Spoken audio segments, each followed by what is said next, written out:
Nissan от алмайды. Искра жоқ. Зажигание.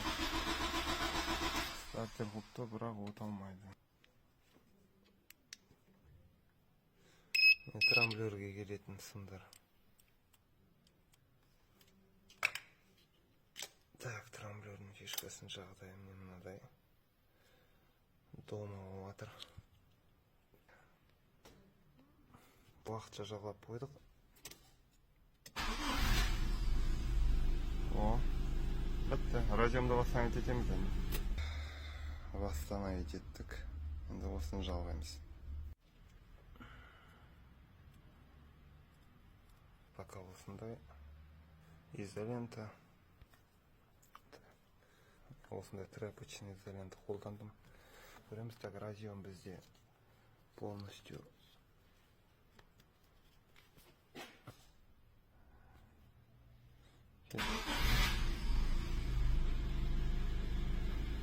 оборот нормально стоит. Все, болды, машина восстановлена.